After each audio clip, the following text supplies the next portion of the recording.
भाई साहब, किरोड़ीलाल मीणा ने अभी एक बयान दिया है जिसमें कहा कि हांजी के दरबार में अगर हांजी कहेगा और नाम जी के दरबार में नहीं कहेगा तो। देखिए, डॉक्टर साहब के बारे में मैं ज़्यादा नहीं बोलना चाहता हूँ, क्योंकि वो बहुत लंबे समय से, मैं तो कहता हूँ जब से सरकार बनी है तब से दुविधा में है।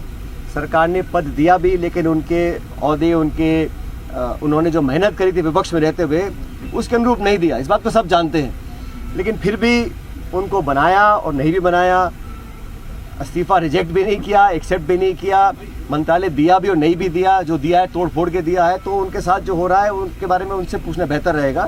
मैं तो उतना ही जानता हूँ कि चाहे एसआई की भर्ती हो, चाहे ईआरसीपी का इशू हो, उन्होंने अपनी बात को रखा, लेकिन क्या सरकार उनकी बात को सुन रही है? हम लोग चाहते हैं कि निष्पक्षता से, अभी आज गवर्नर के साहब के भाषण में कहा गया इतने लोगों को हमने पकड़ा है जो पेपर लीक में इन्वॉल्व थे, वो बड़ी मछलियाँ कहाँ हैं भाई? हम तो जांच के लिए तैयार हैं। हम तो हर समय मांग करते रहे, कोई व्यक्ति किसी दल का हो, किसी विचारधारा का हो, किसी पद पे हो, अगर पेपर लीक्स में वो कहीं इन्वॉल्व है और तथ्य पर्याप्त है और पारदर्शी जांच हो रही है तो कार्रवाई करनी चाहिए। 1 साल से अब सरकार में है, केंद्र की सारी एजेंसी आपके पास है, विरोधियों को टारगेट करने के लिए ईडी, ईडी, सीबीआई, ईडी सब है आपके पास, लेकिन जो असल में जो देश की भविष्य को खोखला कर रहे हैं पेपर लीक कराकर, उनको पकड़ने के लिए केंद्र सरकार, राज्य सरकार ने क्या किया है? और मैं तो ऐसा मानता हूं कि ईआरसीपी प्रोजेक्ट पर लोग तालियां बजवा रहे हैं, लेकिन वो जो एमओयू साइन हुआ है मध्य प्रदेश राजस्थान का, उसको सार्वजनिक क्यों नहीं कर रहे हैं? उसको सदन के पटल पे क्यों नहीं रख रहे हैं? राजस्थान का अधिकार था हमारा पानी का, पीने के पानी का, इंडस्ट्रियल यूज़ का, उसमें कितना हमको मिला है, कितना नहीं मिला है। तो ये जो उन्होंने अनिश्चितता बनाई हुई है, मैं समझता हूँ सही नहीं। लोकतंत्र में पारदर्शिता अति महत्वपूर्ण है, वो सरकार नहीं कर पा रही है। और केंद्र सरकार भी, प्रधानमंत्री जी आए, घड़े में पानी डाल के चले गए, लेकिन उन्होंने आज तक नहीं बताया कि राजस्थान का हमारा जो अधिकार था, क्या उसमें कुछ कमी की है, क्या और राज्यों को फेवर किया गया है। एक पारदर्शी तरीके से उस एमओयू पर चर्चा होनी, मैं समझता हूँ बहुत ज़रूरी है। इसलिए सरकार बोलती बहुत सी बातें हैं, लेकिन धरातल पर जब काम होता है उसमें कहीं ना कहीं अपने काम को छुपाने का वो कार्य कर रही है। सर, कुंभ में जो इंतजाम है उनके सवाल खड़े हो गए। देखिए, मैं तो इतना ही कह सकता हूँ, इतने लाखों करोड़ों लोग वहाँ पर जा रहे हैं और उनकी श्रद्धा है, आस्था इसलिए जा रहे हैं। वहाँ की व्यवस्थाओं को लेकर बहुत सारी बातें बोली गई और मुझे बड़ा दुख है। मैं बहुत संवेदना प्रकट करना चाहता हूँ उन लोगों, उन परिवारों को जिन्होंने अपने सगे संबंधी खोए हैं।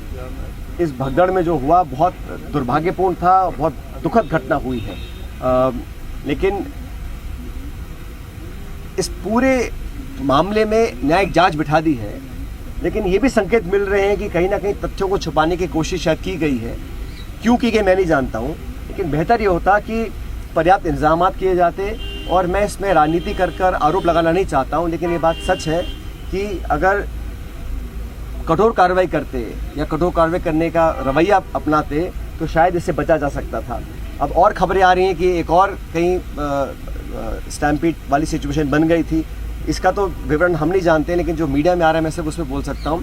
लेकिन सरकार को और संवेदनशीलता बरतनी चाहिए थी, और जो घटना हुई, जो ट्रेजेडी हुई, उसको साफ साफ उसका विवरण आना चाहिए और कठोर कदम उठाएं। जो लोग जिम्मेदार थे उस पर कार्रवाई भी करनी चाहिए।